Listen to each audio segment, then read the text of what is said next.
Waste Bengal. ये state सिर्फ रसगुल्ले और रविंद्रनाथ जैसे महान साहित्यकारों की सदियों पुरानी विरासत के लिए नहीं जाना जाता। इसकी पॉलिटिक्स ने कई बार पूरे देश को हिलाया है। कांग्रेस के शुरुआती दौर से लेकर 34 साल के उस ऐतिहासिक कम्युनिस्ट राज और अब ममता बनर्जी की टीएमसी तक आज हम डिकोड करेंगे बंगाल पॉलिटिक्स का पूरा सफर और देखेंगे वो बड़े वोटर लिस्ट विवाद जिसने अभी पूरे स्टेट में हड़कंप मचाया हुआ है। ये वीडियो बहुत इंटरेस्टिंग होने वाली है, तो एंड तक बने रहें। सबसे पहले वेस्ट बंगाल के पॉलिटिकल सिस्टम का बेसिक स्ट्रक्चर समझते हैं। यहाँ 294 विधानसभा सीट्स हैं। इसका मतलब है कि वेस्ट बंगाल में 294 चुनावी इलाके हैं जहाँ से जनता अपने एमएलए चुनती है। यहाँ चीफ मिनिस्टर एग्जीक्यूटिव हेड होती है और कानून के लिए कलकत्ता हाई कोर्ट सबसे ऊपर है। नेशनल लेवल पर कोलकाता के पास 42 लोकसभा और 16 राज्यसभा सीट्स हैं। स्टेट का हेड गवर्नर होता है। अभी हाल ही में 12 मार्च 2026 को आर.एन. रवि ने बंगाल के नए गवर्नर के रूप में चार्ज संभाला है, जिन्होंने डॉक्टर सीवी आनंद बोस की जगह ली है।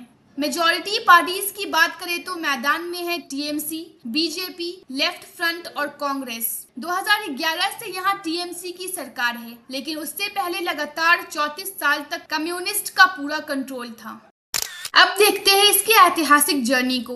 1947 में आजादी के बाद सबसे पहले बंगाल में कांग्रेस की सरकार आई। बिधान चंद्र रॉय जैसे लीडर्स ने इंडस्ट्रियलाइजेशन पर जोर दिया और दुर्गापुर स्टील प्लांट और हल्दिया पोर्ट जैसे बड़े प्रोजेक्ट्स बनवाए। लेकिन 1960s आते आते माहौल बदलने लगा। 1967 में नक्सलबारी गांव से नक्सलाइट मूवमेंट शुरू हुआ, जहां गरीब किसानों ने बड़े जमींदारों के खिलाफ हथियार उठा लिया। धीरे धीरे इंटरनल फाइट्स और करप्शन की वजह से कांग्रेस का जोर बंगाल से खत्म हो गया।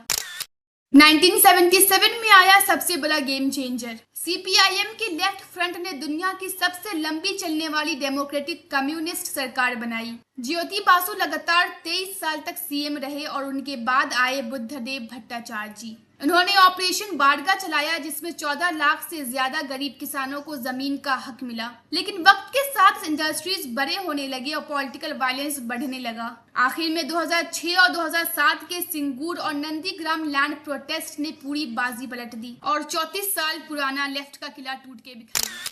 और फिर आती है ममता बनर्जी, जिन्हें लोग प्यार से दीदी बुलाते हैं। 1998 में उन्होंने टीएमसी बनाई और 2011 में ऐतिहासिक जीत हासिल की। लेकिन क्या आप जानते हैं कि दीदी सिर्फ एक लीडर ही नहीं बल्कि एक क्वालिफाइड लॉयर भी है। उन्होंने जोगेश चंद्र चौधरी लॉ कॉलेज से एलएलबी किया है। उनकी पॉपुलर स्कीम्स जैसे लक्ष्मी भंडार और स्वास्थ्य साथी ने उन्हें ग्राउंड लेवल पर बहुत मजबूत बनाया है। लेकिन 2026 इलेक्शन से ठीक पहले एक बहुत बड़ा विवाद शुरू हुआ। स्पेशल इंटेंसिव रिवीजन यानी SIR। इलेक्शन कमीशन के इस वोटर लिस्ट क्लीनिंग ऑपरेशन में करीब 1.2 करोड़ नाम डिलीट होने के आरोप हैं। ऑफिशियल रिपोर्ट्स के मुताबिक 90 लाख से ज्यादा नाम डिलीट किए गए हैं। इस मुद्दे पर ममता बनर्जी ने इतिहास रच दिया। वह इंडिया की पहली सिटिंग सीएम बनी जिन्होंने फरवरी 2026 में सुप्रीम कोर्ट में बाकायदा लॉयर की तरह खुद दरियाफ्त की। उन्होंने कोर्ट से कहा, my Lord's, save democracy. BJP का कहना है कि यह इलीगल इन्फिल्ट्रेटर्स को हटाने के लिए जरूरी था, जबकि टीएमसी इसे अपने वोटर्स को टारगेट करने की साजिश बताती है। मुर्शिदाबाद और मालदा जैसे एरियाज सबसे ज्यादा अफेक्टेड रहे हैं। वेस्ट बंगाल का ये सफर हमें दिखाता है कि यहाँ की राजनीति सिर्फ कुर्सी की लड़ाई नहीं बल्कि कानून और अधिकार की एक गहरी दरियाफ्त है, जहां एक तरफ 34 साल का इतिहास है तो दूसरी तरफ आज का ये टेक्निकल और जुडिशियल मोड़। भारत के नागरिक होने के तौर पर आप इस पूरे वोटर लिस्ट रिवीजन और लीगल बैटल को कैसे देखते हैं? अपने विचार नीचे कमेंट्स में जरूर शेयर करें। वीडियो पसंद आई हो तो लाइक करें और ऐसे इंफॉर्मेटिव कंटेंट के लिए चैनल को सब्सक्राइब करें।